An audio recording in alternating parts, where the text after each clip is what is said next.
welcome to today's lesson. So we're continuing with money today, but we are looking at adding different amounts of money. So hopefully by the end of today's lesson, you will be able to confidently add different amounts of money.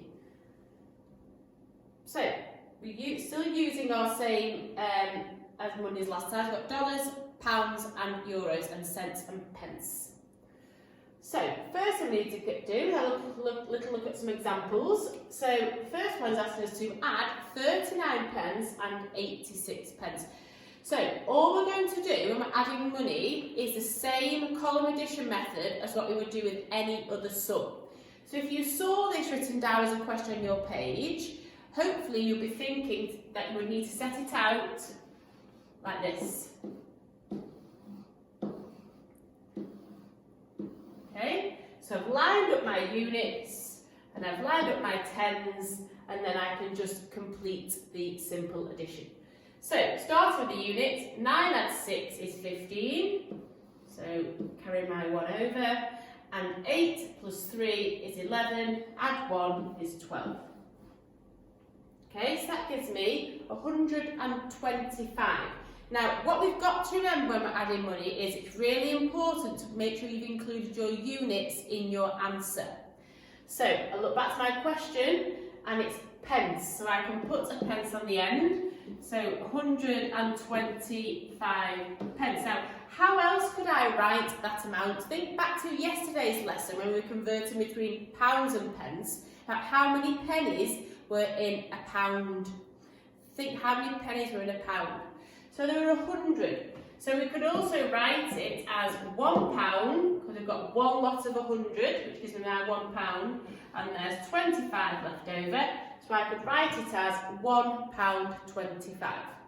This way, it would be better if you can convert it like that, but it's not wrong to write it like that either. Okay? Now, remember, you should always check your answer as well. Firstly, check you've copied the numbers correctly, because that's a really common mistake. Check that you've done an addition or the right calculation. Lots of you start taking away when you should be adding, or vice versa. And check you've carefully done your working out. So let's look at the next example. So what's different with this one here? So what's different with my second example? There are 3 numbers this time. Okay, so I've got 72 pence, add 24 pence, add 5. Is that right? Who can tell me what's wrong with it? What is wrong with the way I've set out my numbers there? It's a really important thing for you to remember, because there'll be lots of numbers with different amounts of digits in. Okay, so hopefully you've spotted my error. That's I did on purpose. That the 5 was in the wrong place. The 5 is a unit. So you've got to make sure that you're putting the numbers in the right column. Otherwise, you'll get the completely wrong answer, because the 5 would have gone from worth 5 to 50. So from 5 pence to 50 pence. And you can see there's a big difference there. So you've got to make sure you're lining your numbers up correctly. Okay, so if you might find it easy to add your bigger numbers first. So 5 add 4 is 9, then it's easier to add the 2 on, which gives me 11. And then 7 add 2 add 1. What should you be noticing straight away there? No fingers are needed. 7 add 2 add 1. Well, 2 and 1 makes 3. And we should all be able to notice that 7 and 3 gives us 10. Our bond to tens.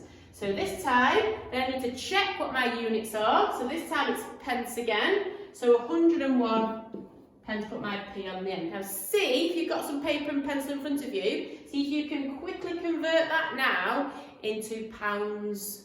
So think about how many pennies in a pound. Here it went from 125 to £1.25. So what's this one going to turn to? See if you've got the same as me. So I've got £1 and I've got 1 penny.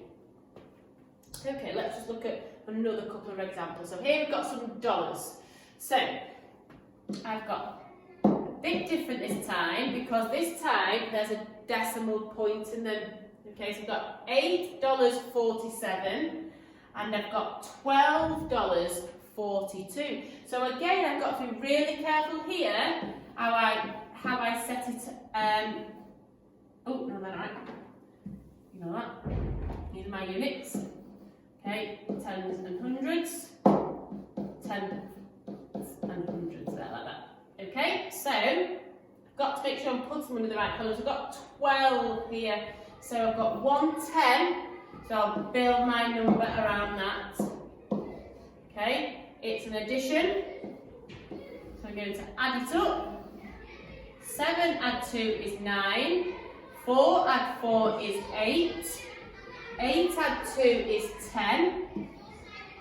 And 1 add my extra 1 is 2. Now what is missing from this one here? There are 2 things missing at the moment before I declare that as my answer.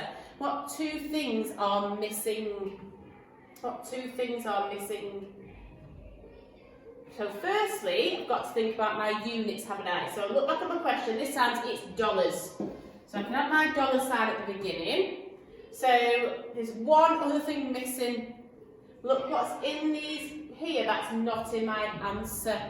Hopefully you spotted it's the decimal. You've got to remember your decimal point. So $20.89. Okay, let's try the next one now. So again, we've got 3 numbers again here. So be really careful how you're setting it out. I've got $3.51. I've got $12. So there's nothing in my units column here, but I'm going to write it the same. I'm going to still put my 0 in. So 0 and 12 cents. And then my last one is $11.79. $11.79. And it's an addition. You might find it easy to put the biggest number at the top. Doesn't matter how you set them out for an addition, okay? But you might find it easy to do your biggest number first and go down. However, whatever works for you. So straight away here, you should be spotting a bond. What 2 numbers there give me a bond? What 2 numbers in my end column? It's your 9 and your 1, isn't it? So 9 and 1 makes 10. Add your 2, 12. So first look for any bonds. Are there any bonds there that take us up? So there's not. So I'm going to start with 7 and 5, my bigger numbers. So that's 12, 13, 14. Now I'm going to put my decimal in now as I go in a different colour. Okay? So then you hopefully then, it's a bit easy. If you do it as you go, you're less likely to forget it at the end. 3 add 1 is 4, add 1, 5. And 1 on its own there. Okay, so this time I've got my decimal. There's one more thing for me to remember, and that's my units, isn't it? So I have my units on. Check up there, it's dollars. So put my dollars. So $15.42. Okay, so couple last examples to have a look through here together. So we've got £5.41, and this time we're adding 62 pence to it. Now, if you wanted to, you could put a 0 here because there's £0. Okay, just put your decimal in if that helps you. So nice and easy. 2 and 1 makes 3. 6 and 4, no fingers, makes 6 and 4, good. 10. Put my decimal in as I go there, don't forget it. 5 add 1 is 6. My last thing you need to check is my unit. So this time we've got pounds and pence. I'm going to use the pound sign because we would say £6 and 3.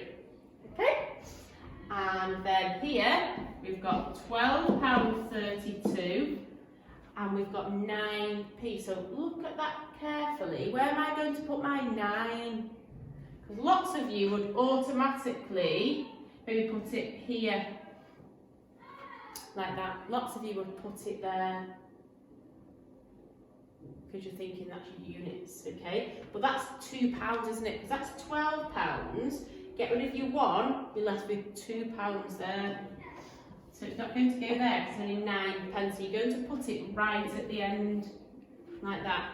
Okay, so be really careful if you get one like this, and think carefully what value is this number.